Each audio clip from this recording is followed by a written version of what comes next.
Normally ഉള്ള ഒരു business സൈക്കിളിൽ വരുമ്പം ഗവൺമെന്റിന്റെ ഒന്നുകിൽ ഫിസ്ക്കൽ ഇന്റർവെൻഷൻ അല്ലെങ്കിൽ മോണിറ്ററി ഇന്റർവെൻഷൻ അത് റിലേറ്റഡ് ആയിട്ടുള്ള ഒരു ക്വസ്റ്റ്യൻ ആണ്. അത് നമുക്ക് എന്താണ് ബിസിനസ് സൈക്കിൾ അല്ലെങ്കിൽ നമ്മുടെ എക്കണോമിക് സൈക്കിൾ വരുമ്പോഴത്തേക്കും എക്കണോമിക് റിസഷനിൽ എന്ത് ഇന്റർവെൻഷൻ ആണ് നടത്തുന്നത്, ഏതാണ് മോസ്റ്റ് ആപ്റ്റ് എന്ന് വെച്ചാൽ which among the following steps is most likely to be taken at the time of an economic recession.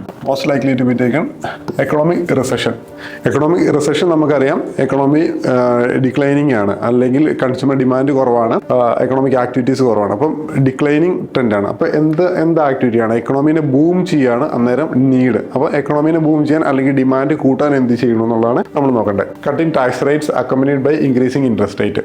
നമുക്കറിയാം ടാക്സ് റേറ്റ് കട്ട് ചെയ്ത് കഴിഞ്ഞാൽ ഡിസ്പോസിബിൾ ഇൻകം കൂടുതലായിരിക്കും, ആളുകളുടെ കയ്യിൽ സ്പെൻഡ് ചെയ്യാനുള്ള എമൗണ്ട് കൂടുതലായിരിക്കും. അതുകൊണ്ട് തന്നെ നമ്മുടെ സിസ്റ്റത്തിൽ ലിക്വിഡിറ്റി കൂടും, എക്കണോമിക് ആക്ടിവിറ്റി കൂടും, അതുവഴി ഡിമാൻഡ് കൂടും. അപ്പോൾ ഡിസ്പോസിബിൾ ഇൻകം കൂടുമ്പോൾ ഡിമാൻഡ് കൂടും. അപ്പോൾ first cut in tax rate എന്ന് പറയുന്നത് ശരിയാണ്.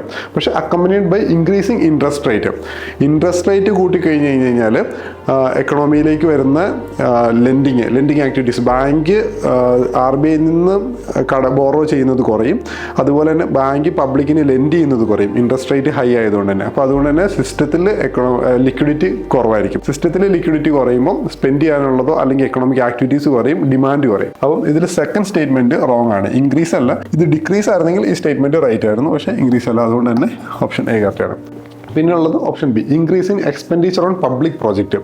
നമുക്കറിയാം കോവിഡിന് ശേഷം വന്ന റിസഷൻ്റെ ഒക്കെ ടൈമിൽ മോസ്റ്റ്ലി നമ്മൾ കൂടുതലും ഇന്ത്യൻ എക്കണോമി അല്ലെങ്കിൽ നമ്മുടെ ഫിസ്ക്കൽ പോളിസിയൊക്കെ കൂടുതലും ഫോക്കസ് ചെയ്തുകൊണ്ടിരുന്നത് ക്യാപിറ്റൽ എക്സ്പെൻഡിച്ചറിന് വേണ്ടിയിട്ടാണ്. നമുക്ക് അസറ്റ് ക്രിയേഷന് വേണ്ടിയിട്ട് നമ്മൾ ഹ്യൂജ്ലി ഇൻവെസ്റ്റ് ചെയ്തിട്ടുണ്ടായിരുന്നു. അതിൻ്റെ മേജർ ഐഡിയ എന്താണെന്ന് വെച്ച് കഴിഞ്ഞാൽ പബ്ലിക് പ്രോജക്റ്റുകളിലും കാര്യങ്ങളിലൊക്കെ ഇൻവെസ്റ്റ് ചെയ്ത് അതുവഴി എക്കണോമിനെ ബൂസ്റ്റ് ആക്കുക, എക്കണോമിക് ആക്ടിവിറ്റീസ് കൂട്ടുക, എംപ്ലോയ്മെൻറ്റ് ജനറേറ്റ് ചെയ്യുക എന്നുള്ളതാണ് മേജർ ഐഡിയ. അപ്പോൾ അതുകൊണ്ട് തന്നെ public expenditure on public project, capital expenditure എന്നൊക്കെ പറയുന്നത് റൈറ്റ് ആയിട്ടുള്ള സ്റ്റേറ്റ്മെന്റ് ആണ്. Increasing tax rate accompanied by reduction of interest rate.